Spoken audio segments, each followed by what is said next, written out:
boy. Where is your boy tonight? I hope he is a gentleman. Maybe he won't find out what I know.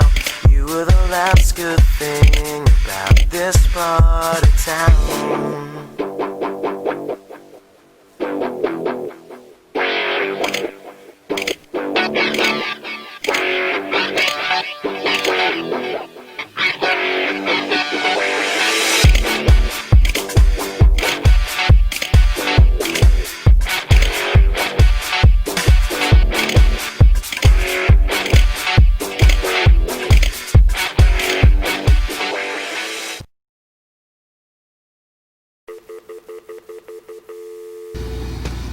So I think the cool part is actually starting the entire CD with the telephone being hung up. It's kind of like the, I think it's served to, it's like disorienting because when the whole CD comes in then it blasts it a lot louder. But also it has like the effect of like, I think the vibe of the CD just kind of being left on your own, to your own devices. I knew immediately that it would probably be the first song to start the record off because it just kicked in. I was riding in the car with Sean and he's like, Sean was a producer and he's like, yeah man, the record needs to like kick in, just like, you know, start off. And I'm like, alright. Yeah, so I played it, that's the only part that's played on a 5-string actually, the bass. Like a secret that we're actually listening to this on the Xbox. Yeah, So you're it's not lucky. really on a stereo, it's on an Xbox. Yeah, you're lucky we're not actually just playing the Xbox. This is the instead. controller. Yeah. When the song effectively starts, like I was kind of going for one of those Who intros where they have the really intense, like, I don't know, synth or something, and then like just the band rocks for like these weird measures. I don't know, that's kind of what I was going for. Bull crap. The song, like lyrically and the vibe of the song is probably one of my favorite to play. It's like the easiest to, I think, react to. I remember this chorus was like one of the hardest for us to get as far as like this record. A lot of it was like a product of tension between me and you kind of, and that chorus was definitely like a part where we're fighting over words versus like the phonetic understanding of it kind of, I guess. But anyway, back to the CD. So the chorus had gone through. This is my favorite lyric and almost in the record also. Oh, When You Catch Fire? Yeah, with Just to Put You Out, which I think was, I really liked. I remember like when we used to listen to Through Being Cool a lot, just like the way Chris Connolly kind of used these like bizarre, like horrid situations that could never happen in order to like kind of like take his mental revenge. It's like almost humorous, like it's like a dark humor, and I thought that was, I don't know, something that I always wanted to include in this band. Kind of. See, that was one of the big problems for a long time, was naturally because I was a songwriter, I tried to write lyrics for a long time, and this record has a number of attempts. It's probably kind of cool, you know? Like a guitar. It is cool, man. This song and a song we'll get to later are the only two songs that operated in the style that we operate in now, which is Pete writes the lyrics and then I write the song. Yeah. All the other ones are attempts to try to figure out how to do it. So some of them Pete would have a lyrical idea and I would try to construct something out of that. Honestly, I wonder if this video thing is gonna cut to like weird live us jumping off stuff and stuff like super like lame stuff like that. And one of the problems he was just talking about that kind of humor effect thing. He had this term brutal. Stuff had to be brutal, and I didn't understand what brutal meant. I thought brutal, like, I was thinking like barbaric, right? So he would be like, it needs to be more brutal here. And I'd be like, all right, so like you're brutal honesty. Yeah, see, I didn't understand the honesty thing. I I was like, oh, okay, so you're eviscerating someone. So I had these lyrics that were like, you know, like gouging eyes out.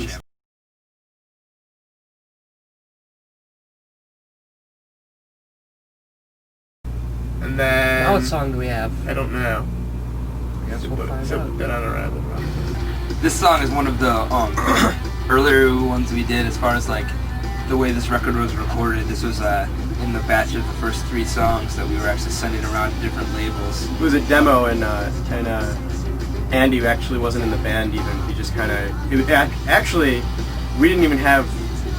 The band kind of fell apart right before these demos. Not fell apart, but it was just kind of... We were at this recollecting ourselves point where it was me, Joe, and Pete, and we're all like, what are we going to do? Well, we love this band, let's do it. So so we had these 3 songs, and we went in to do them, and we asked Andy if he wanted to do a tour with us, and he said sure, and he knew the songs, but he was still doing other stuff. And who knows if it's even true? Probably not true. That's true. No, it's not true.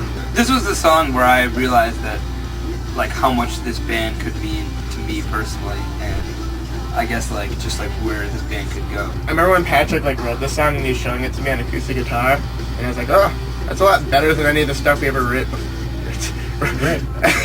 Any of the stuff we've ever written before. Yeah, this one, in stark contrast to the first song, is one of the ones that I wrote lyrics to, and my lyric style is the style that I would do on my own, as you can tell, is a little bit different than Pete's. I don't even know if that's just gonna make it on the thing. I said that. I mean, the flame was there. It doesn't exist anymore. All the fire in this band is extinguished. Fire is extinguished. But it was there once. We can relive it in a director's cut upon director's cut commentary of how we made this record. I'm just kidding. We saw the kind of thing Microsoft makes it possible through completion of the Xbox console. Yes. Xbox. Which is playing this. So if you'd like to buy an Xbox, they sell it at every store. Yep. So you can, like, even like in Pizza Hut.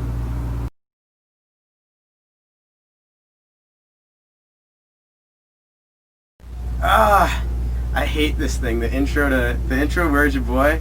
We had a big argument about it, and Sean won. Sean wanted me to do it, and he had the better idea, obviously. Because in retrospect, it sounds better, but I remember not liking it at the time. Shows how. For the record, Where's Your Boy was almost called Where Is Your Man? Not true. That doesn't exist. Yeah, that happened. It's true. Again, the way I write lyrics, because I don't think like that. And Pete was like, yeah, you should probably do boy, because you're like 17. I was like, all right, okay. Where's Your Man tonight? Because we're not writing, what's it called? What was that? In Vogue? We're not in Vogue. We should be. We should be in Vogue. It's a very catchy song. It's a very poppy song. We're happy with it. I mean, Oh, definitely. Not that it's gotten me a lot of cars. Oh, yeah. So many cars. The interesting thing is this song almost didn't make it on the record. I absolutely hated this song when we were recording it, and I think Patrick wasn't as fond of it either. And me and Patrick fought pretty hard for it to not be on the record. And now, in retrospect, I like it a lot. And I think I like it more because of what it means to people and, like, how much it means to people. Yeah, we got a lot of metal riffs that we're trying to unleash for the next record. Yeah, definitely. Not to this damn song. We can't do it. You can never be the writer and like your own stuff. It's gonna cook. Yeah, you can't really like your stuff better than anybody else's, So I'd rather listen to somebody else's song because I wrote this song, And because of that, like, you have this like attachment. Well, that was weird. I did it like Chris Farley. You have this attachment to songs that's too intense, kind of. And this song, I was a little too bound up in because a lot of my original ideas got lost. Just wanted How to many make cars sure do I not have to- now? I don't know, 500? 1,000? A lot of cars.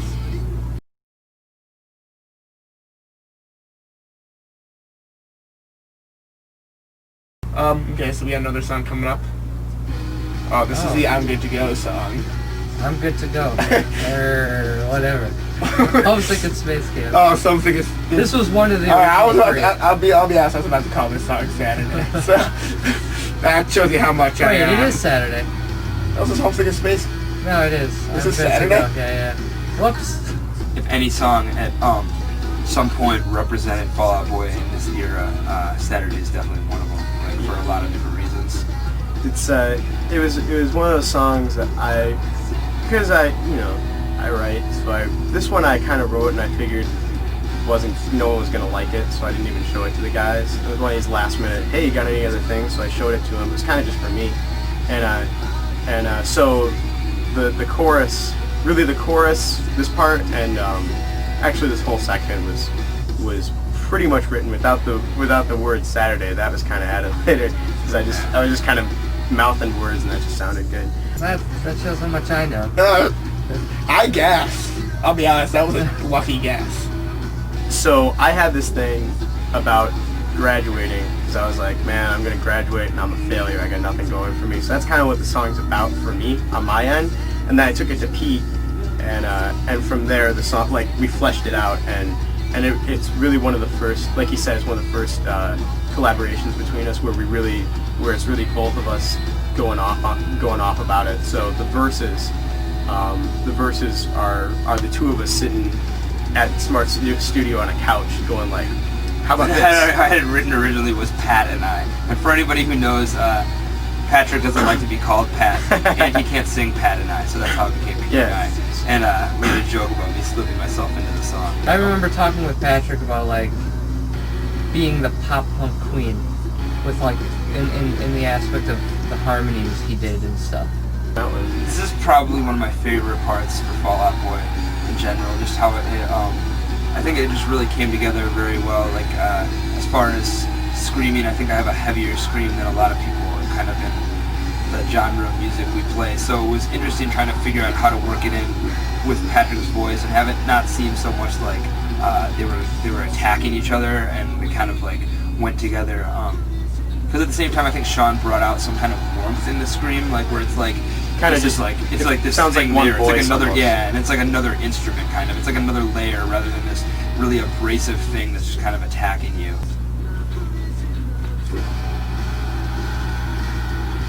Yes. I can see myself on the screen, and I totally keep not looking at the camera. It's funny too, he'd never screamed before in the band. He was screaming in this really heavy band, and we weren't even really going to have him scream, but just the part, we both of us were sitting there like, this part needs something. And I came up with that lyric, which is, by the way, is probably your favorite lyric I've ever written. So Yeah, that's true. I won once. It's And one of a lot of people's favorite parts of the song, when Patrick does falsetto. I thought so. this was improvised, actually. The falsetto was improvised in practice one day. But anyway, yeah, the scream we came up with all on the spot. And it just, the song just probably fell into place. Absolutely.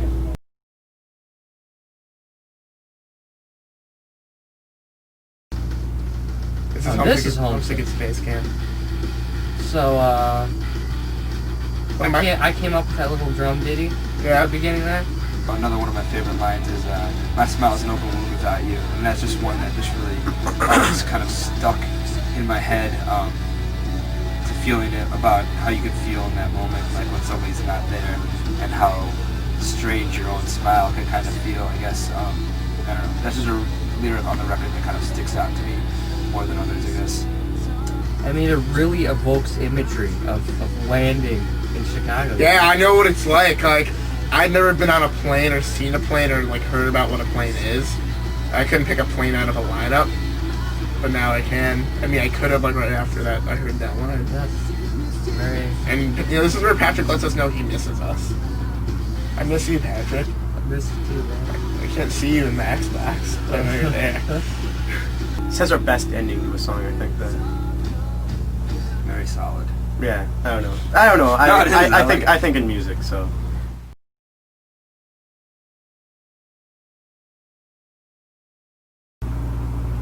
Oh, next song. Next song. My Inside's a Copper, I Killed Make 'Em Gold was actually almost an Arma Angelus lyric. Yeah, listen to Arma Angelus, check it out just for reference. That's Pete's old band. Yeah. Is it? Oh, there's no more tape. No more tape? Yeah. Okay, good piece. But yeah, this song, it's really funny that we wrote it to have this dance, actually, and that's not a joke. There's no joke in that. We wanted to dance like that to it.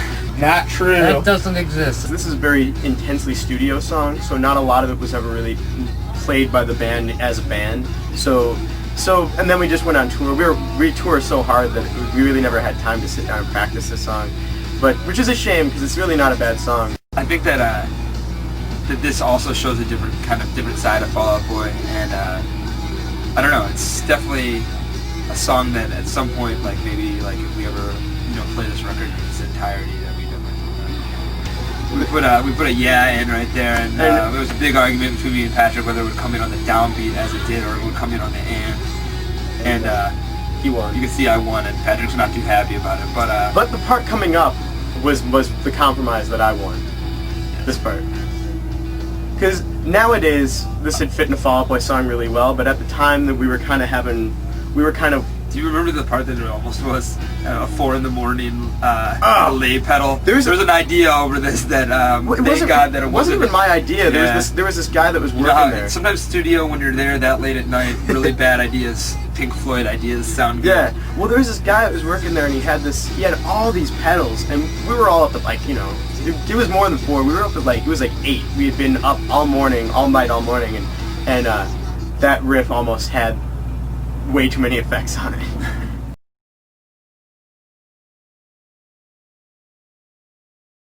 Alright, we're gonna have to do the rest. I don't have one more tape. I'll have to do the rest later. Okay. This is actually a song where the verses are mine and the choruses are Patrick's. What? And the pre-chorus, this is weird. The pre-chorus, this section, this section kind of, and then there's a bridge later on, were sections where Pete had gone like, I want, because Pete's really particular about words. He's like, all right, you can go nuts, but I want it to be on this subject, and I want it to be about these words. Like, just take my ideas and make a song out of it. This is one of the experiments with that. And it worked pretty well, but it was so intense labor-wise that I'd never want to do it again. Bull crap. And Like, interestingly enough, rhythmic we scale. had that song, the line, Boys Like You Are So Overrated or whatever. And soon after we recorded this, the Take It Back Sunday record came out, and we kind of realized that we had a very similar line. And Adam came up to us, we played some shows, and was like, are you guys making fun of me? And we were like, no, we recorded that independently or whatever. So it ended up being like really, I don't know, it's a cool thing that, ideas are similar. And It's weird. When you record a record, you don't really think about that possibility that other people have thought the same thing or have possibly written the same thing or not the same thing, but just come from the same point and ended up at a similar. So it's kind of cool to see that. Now this section is the section that this is where I told him I wanted a certain thing, and this is what I feel like could be like one of the most powerful sections of the record, and I argued very hard for it. Just a vocal by itself. And for the record, I pushed very hard to get "girl" into this line. He did, and I wanted a very R. Kelly R&B kind of. See, vibe. I'm into R&B. I thought this was just the cheesiest thing ever. So I was like, So to all you girls or dudes that are happy that girls in there, I pushed hard for it. now this section, this coming up. You have Justin Pierre. That's Justin from Motion City. He wrote that part. He wrote that vocal melody and the lyrics himself. We had gone away on tour, and we had tried to get him to come out and do a part, and he just didn't have time. And we come back from tour, and Justin and Sean are friends. And Sean goes, "I got a surprise for you, man." I'm like, "Yeah," and he played it for me, and it was probably one of the happiest moments on the record.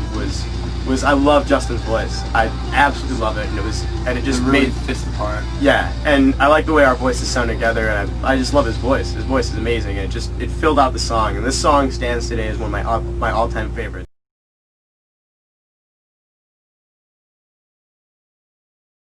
This is a song Joe wrote a couple riffs on this song, and then the lyrics are basically mine. Yeah, this is the other one that's all him.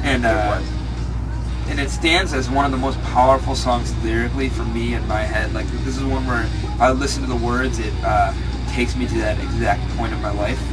This line right here is actually, we all shared an apartment together, and I remember standing out on the porch and actually thinking about all of this. And that's one of the cool things, is that it brings me back to when we were sharing an apartment and we'd go on tour and we lived across, rooms from each other, It's kind of, I don't know, weird. It's a very strange feeling. This stands as one of the most powerful lines on the record. Again, like the "Wish I was invisible as you make me feel." I don't know. I just like when one line can stick in your head forever, kind of. I guess. I think ultimately the only one of the other reasons we never played this song is I like the lyrics so much, and I was still trying to learn how to write for Pete's lyrics. And I love this section This too. is definitely our take on Shine Lead right here. Yeah, it is actually. You know pretty much directly where that came from. But yeah, I like Pete's lyric, and I don't know. I've been working on building better songs around it. Props to Joe.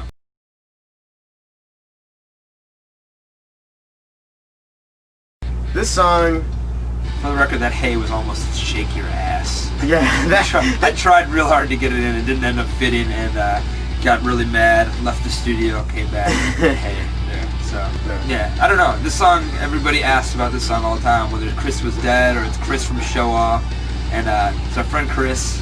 Hey Chris, who comes to who was coming to all our shows from the very beginning, and it was just really he was just a great guy from the beginning. I'm happy of the meaning the song had. It contains pretty much everybody who was our fan or friend at the time. This was for them. Speaking of which, that's Jeff Warren, who wrote the part and then sang it. Chorus line, hey Chris. It was Joe and I were sitting in the kitchen of our apartment one time, and he was talking about like, yeah, we should write a fan appreciation song. And I was joking about the fact that at the time our only fan was our friend Chris. I was like, yeah, our song would be like, hey Chris. And that's literally how it happened.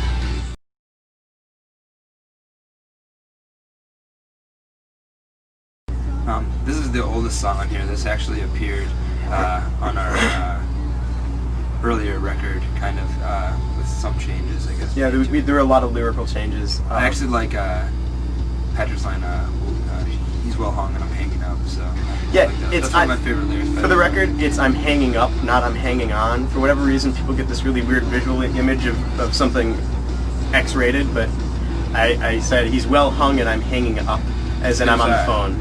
This was one that was at the time in high school was really personal to me. This is one of the songs that I thought was really important to kind of get on the record, and I thought it was, I don't know, kind of really, it showed our earlier, you know, where we came from, but at the same time I think it really, like, you know, represents Fall Out Boy. I wanted to call the song Come Before the Storm, in an ode to Cyndi Lauper, honestly.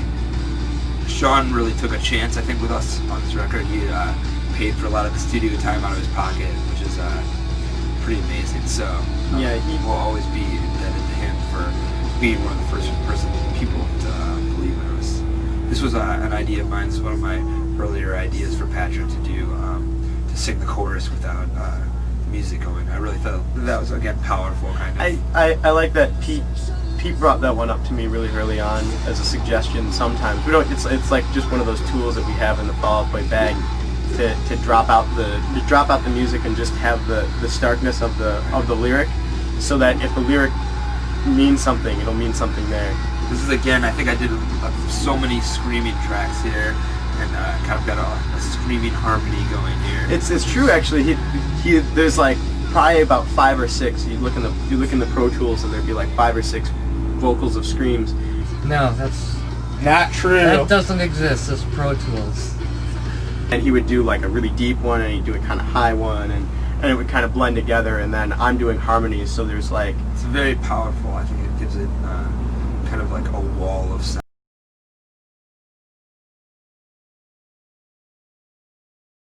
This is clearly an ode to a band called Lifetime out of New Jersey that everybody should probably listen to.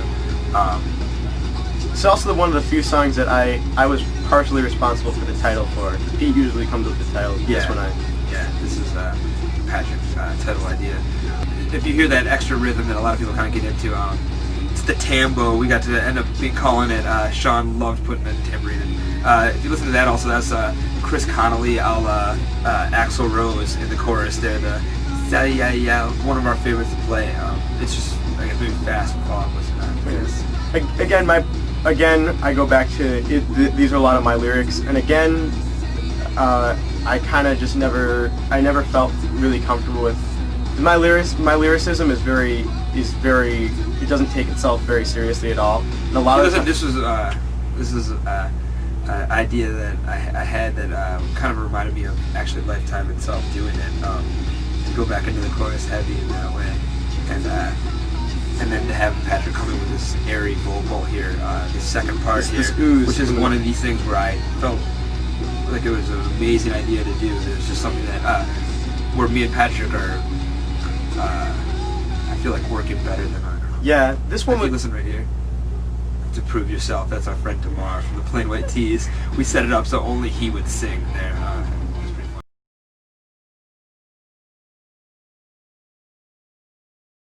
This song is another one where you're singing real high for you right here. Yeah, and this one ultimately my voice grew into. I can sing it now, but at the time I never sang, so this was out of the range that I used. This "so" is one of my favorite parts. I guess it's just so fitting of the song and so fitting of the way Patrick's voice And sounds. the chorus hits really hard after that "so," and then this lyric is another one of those weird Patrick moments where somehow Patrick pleases Pete and myself. I'm not really disappointed in that lyric. This chicka right here is we spent a lot of time on chickas on this record. Yeah, Just chickas and slides. That's what we call those things in the studio. I know Sean would be like, "We need a chicka part right here," like where the band just goes like chicka chicka chicka. This is again a bastardization because Patrick's is the first verse and mine's the second verse. I kind of like his verse better because it's not the way I think. So I had to come up with a cool rhythm to accommodate his lyric. So that I still know the way to make your makeup run. I love that line and I love the way it sits. It worked really well. Cool. I think another cool thing about the song is that it's in drop D and it kind of gives a dark ending to the record. It's one of the 3 songs in drop D on this record, and I think it's very powerful. It'll be a good way to open our next record. Yeah, we wanted it to be like a thematic thing where it opens at a certain point in Fall Out Boy and ends in a new. So like the next record will probably sound closer to this than it does that. Empire Strikes Back. Yeah. The take this to your grave line there is just one of the most powerful lines of the song, and I think that's how it ended up being the title. It was weird. He had decided he had suggested it, and we all decided that would be the name of the record, and then I put it in. That scream was probably the last thing I ever did on here, and just was something that was just monstrous after Sean recorded. Yeah, Kinda cool. that was the one thing my girlfriend was like, "Oh, it makes you not sound wussy." but yeah, I love this. Yeah, I love this as an ending for the record. The song, It's amazing. yeah, and I don't know. Again, like I said, I wanted to kind of foreshadow things to come. So I don't know. It's just such an ominous ending. It's very dark. It's cool because every song I think has its own vibe, but you don't want to skip any song on there. Hopefully. I really like this fade out where it just fades forever. And it doesn't go to anything. It just fades. Yeah. Originally, after this, we had the outtakes of this record, which will hopefully end up on this reissue of the CD, and dance remix of "Where's Your Boy," which I don't know. I guess in retrospect, after having listened to this record, it's something that I'm really proud of that we did with no pressure on us at all, and like when you hear every single voice sing "Where's Your Boy," it's just an amazing feeling, I guess.